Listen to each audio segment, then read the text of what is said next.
Again, I'm going to probably butcher most of this anyway. Which means haunted dream in our language. With his singing, he filled Dundalin's imagination with the strong version of a mighty sword. The blade of this sword was made of nothing but light and breath and mercy. His song went for hours and hours, and the vision grew stronger and stronger, until at last Dundalin, the broken, fell asleep, still sitting on his throne. So he sat on his throne. His chin sank down onto his chest, and his crown fell down, rolling over the stones of the audience chamber's floor. But this time he did not wake up again. Instead, his sleep lasted... Okay. That's a weird way of ending it, I guess. After some hours had passed, he was still asleep. His guards grew suspicious that Arrow the singer might have cursed him with some evil enchantments, so they grabbed the singer and threw him into the dungeons, swearing at him and threatening to put him to the sword for his crime. If the king did not soon wake. Then they returned to the throne room and carried the king back into his bedchamber. They left him there and wondered where could be a healer or a mage powerful enough to break the spell. But then, surprisingly, on the next morning, Dundalin woke up from his first long, refreshing sleep in many years. He suddenly appeared fresh and sound, as if he had been given back many years of his youth.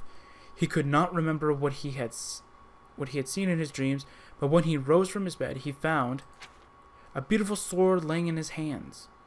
It was a sword of slight and elegant kind, its blade shimmering with a dark and unearthly light. He knew at once that this was the blade which he had seen in his visions when Arrow had danced the dance of the haunted dream for him. He had created this blade himself inside his dream with nothing but the power of his own sentient soul, inspired by Arrow's dance. Arrow's chanting, Arrow's knowledge, everything Arrow. Might as well just give him the Arrow chocolate bar. Now he realized that he had defeated his nightmare once and for all, and that Arrow's wisdom had released him from the curse forever. The nightmare, it seemed, was henceforth banished inside the blade, which was therefore named Blade of the Haunted. The sword, now inhabited and driven by such a potent spirit, turned to be a very powerful weapon indeed. Oh my god, this is so long. And there's like 3 pages left. Are you kidding me? I'm just going to take a sip and then hopefully I have enough energy to go read the rest of it.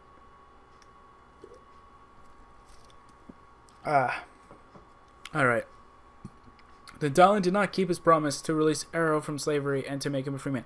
You cunt. That's all I gotta say to that. But even released his family and friends, some of whom now decided to serve him as free people by their own free will. So he did not keep his promise to release him from slavery and to make him a free man. But did he release his family or did he not release his family? Then Dundalin gave Arrow the blade. Then Dundalin gave the blade as a gift to Arrow as a symbol of his freedom and everlasting friendship with the king. It is said that Arrow lived a long, prosperous life side by side with the king as his friend, but he finally died and was buried in a place of honor inside the palace. Some say that Dundalin himself placed the sword in his dead friend's hands before they laid him down into his grave. Dundalin, the Ayleid king, who had once been called the Cruel in his younger days and then broken during the days of his despair, is now called Dundalin the Released. He was completely changed in mind and habit, and now treated his former slaves with respect and justice.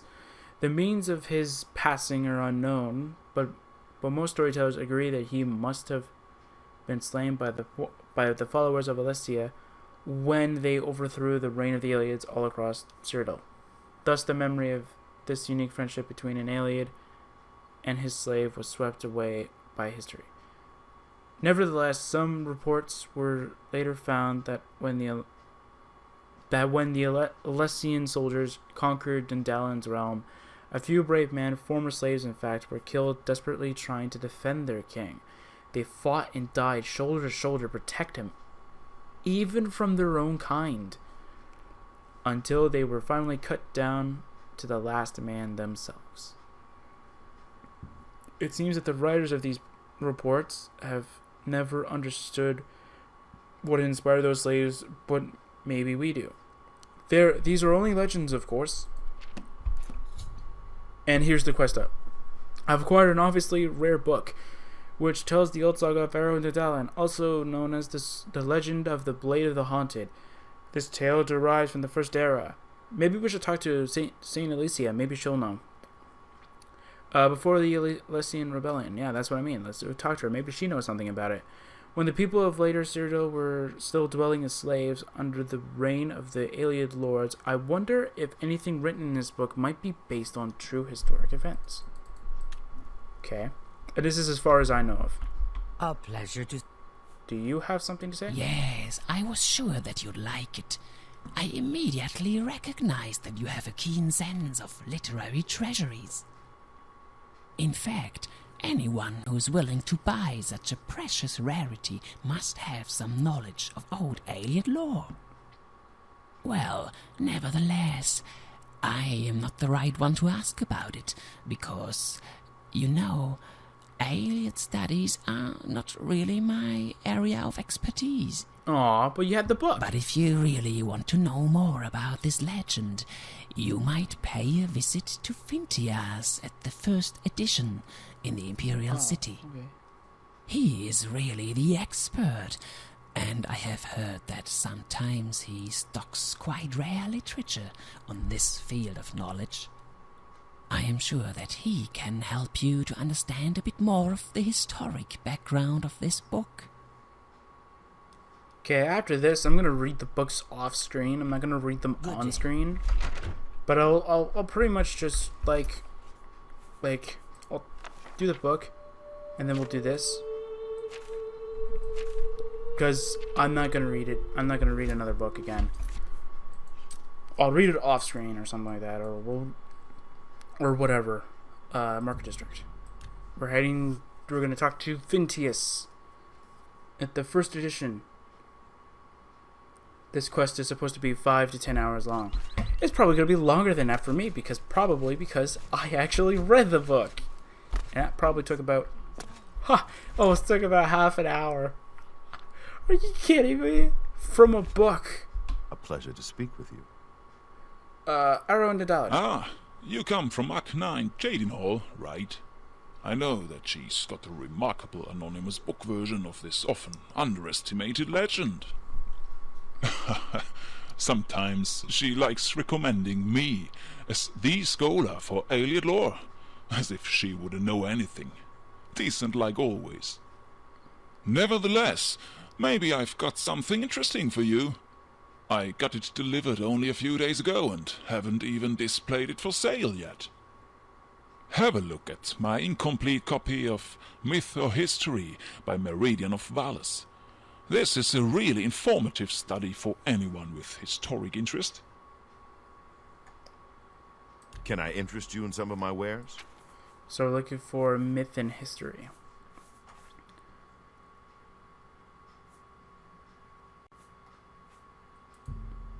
Okay. Tell your friend. Good day. Oh my god. If it's gonna be I'm gonna check to see how long it is. If it's a long... The case of this book feels wobbly, as if it's about to fall apart. Especially the back cover feels somewhat loose. Oh my god, no.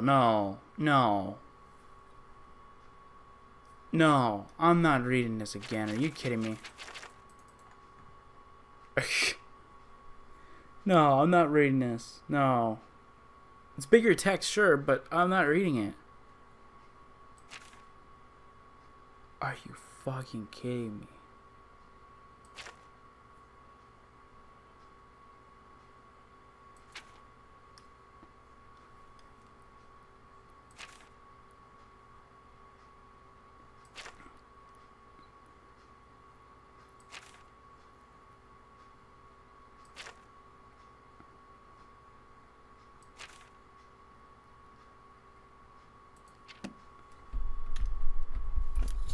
I'm not reading that. Following the advice given by Machna, the Argonian book vendor in Jane Hall, I ended up at the first edition, and I found an interesting essay written by the historian Meridion, I'm assuming that's how you pronounce it, of Valis, which deals with this historical essence of that.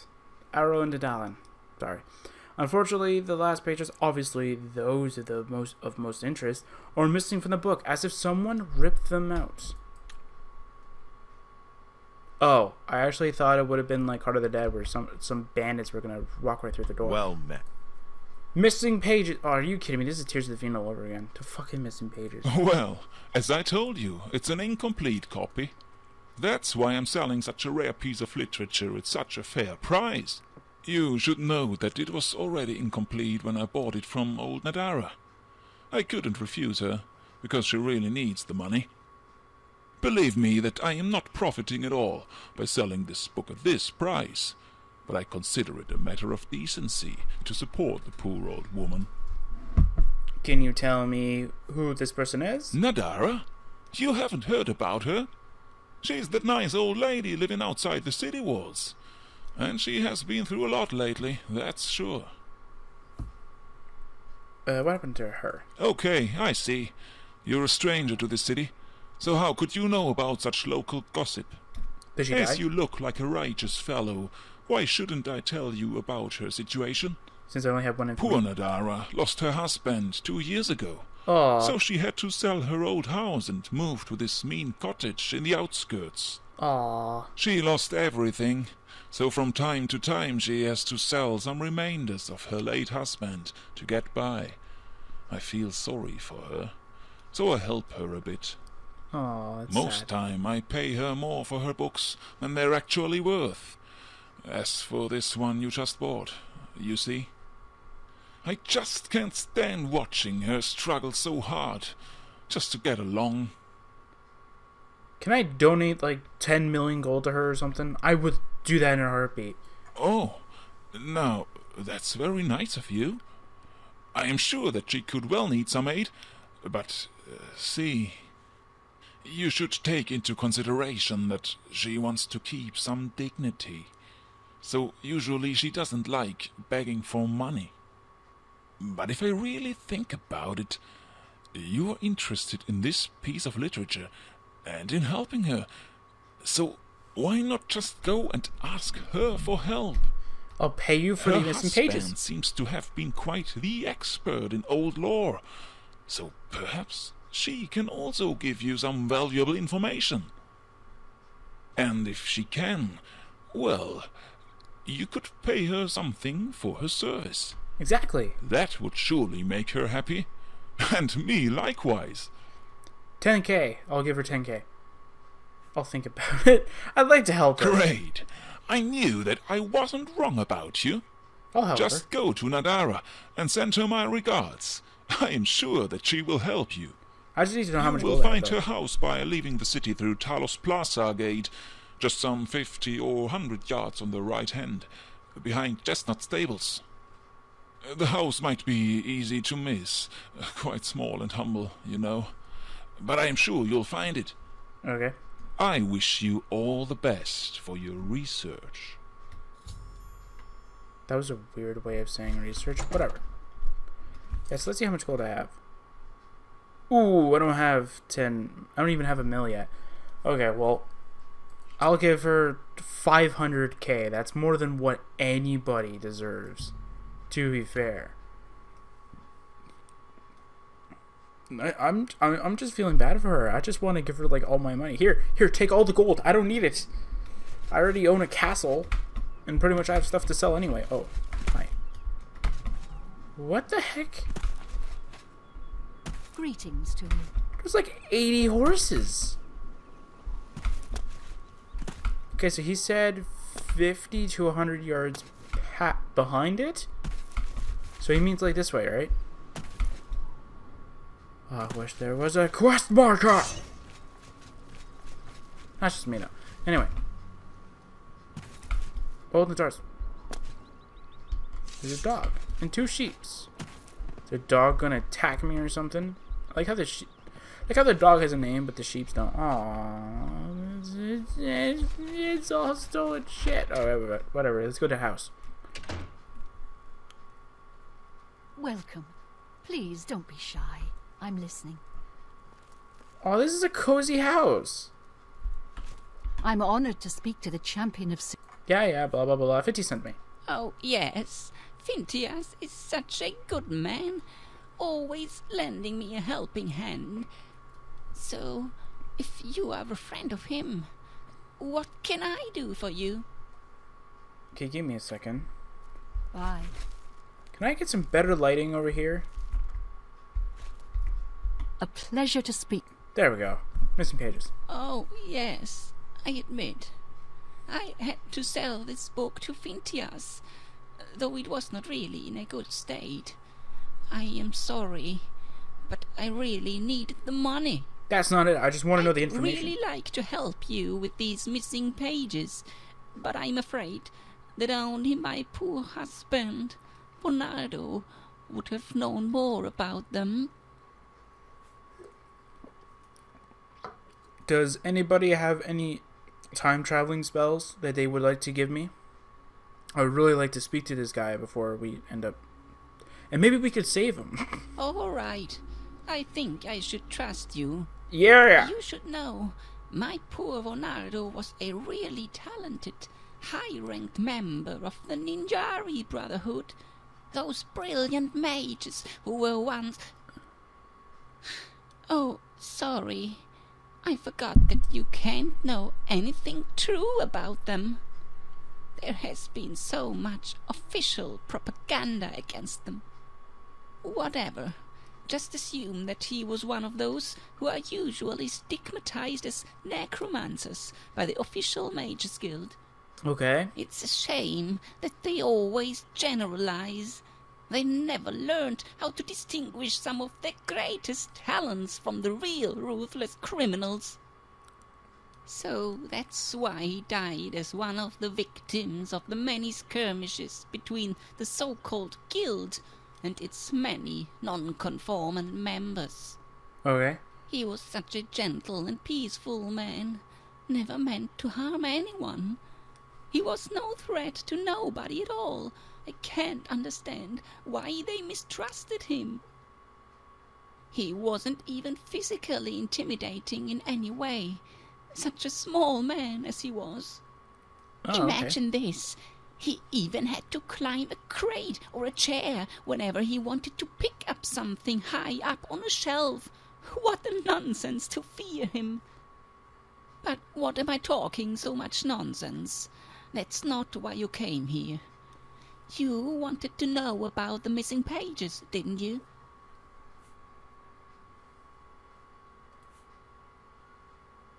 All right, I'll try to make it short at least this time.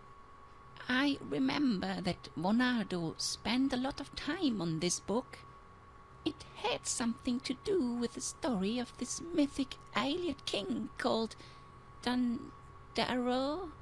Or was it Dandillo? I can't recall. Dundello? Arrow and Dundello? I have no idea. Oh, yes, that's the name. Harrow and Dundellin. Dundello. Now I remember. I already heard it as a bedtime story when I was a little child. It looks like I'm getting old and obviously oblivious, as my dear Bernardo would have said. What a tongue twister. Anyway, I think that he really believed that this old bedtime story was somehow true. Especially that magic sword mentioned there. Well, he took it for a real historic item that might still exist somewhere, you know? He was very fanatic about finding it, so this is why I suppose that he removed those pages from the book himself, just to keep them in a safe place.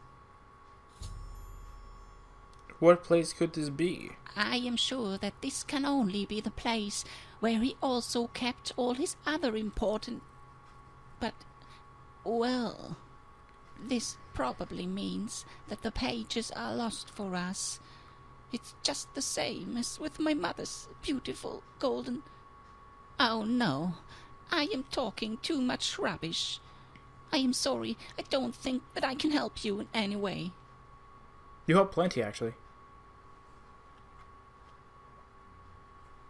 Okay.